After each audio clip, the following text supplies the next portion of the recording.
Good morning, students.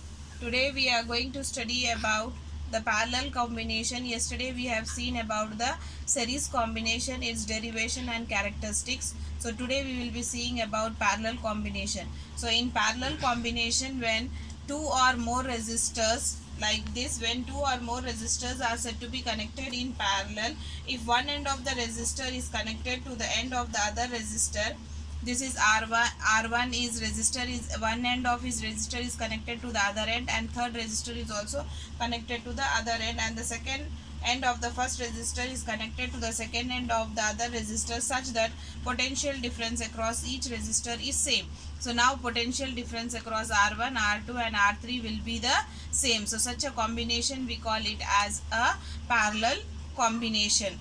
So now we are going to study about the derivation of equivalent resistance. In derivation of equivalent resistance, when we are studying it, like in this one, considering three resistors R1, R2 and R3 respectively, potential difference across each resistor, the current I will be divided into three, that is I1, I2 and I3 at a junction A. Let the current I1, I2 and I3 passes through the resistors R1, R2 and R3 respectively.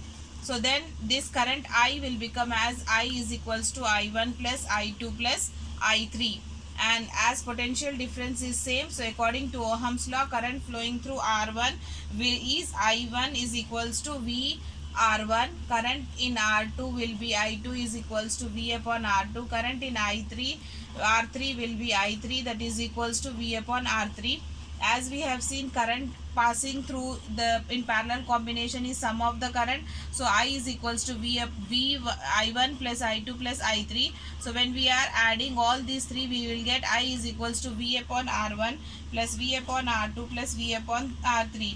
If the equivalent resistance of a resistor combination between the point A and B is Rp, then I is equals to V upon Rp. So from this equation number 1 and equation number 2, we can see that left hand side for both is will be the same.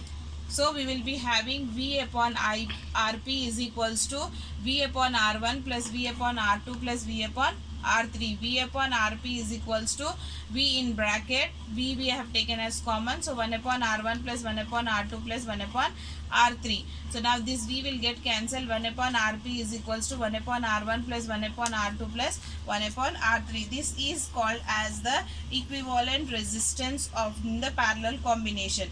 So when a number of resistors are connected in parallel, the reciprocal of the equivalent resistance is equal to the sum of the reciprocal of the individual resistance. Means equivalent resistance is the reciprocal of individual resistance connected in will be the reciprocal of it. Now this is the derivation of parallel combination. Now we will be seeing it about the characteristics of parallel combination.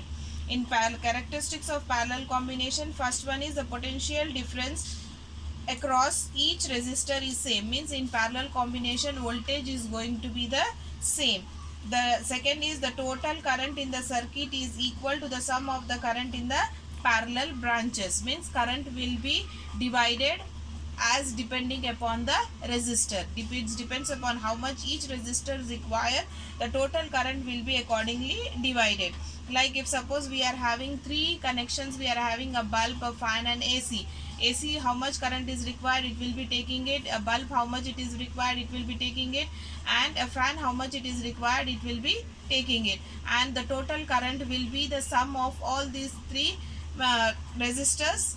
Sum will be the current which we have given from our input. The next is the reciprocal of the total resistance is equal to the sum of the reciprocal of the individual resistance. So if you want to find out the total resistance in the parallel combination, it will be the reciprocal of the total resistance will be sum of all the resistors which is attached in the parallel combination. And the fourth one is most important for us, that is the total resistance of a circuit is always less than the smallest resistance in the circuit. So now in the last point what we are saying, like if suppose we are having a resistor as R1 as 1, 2, R3 as R2, R1 as 2, R3, R2 as 4 and R3 as 6.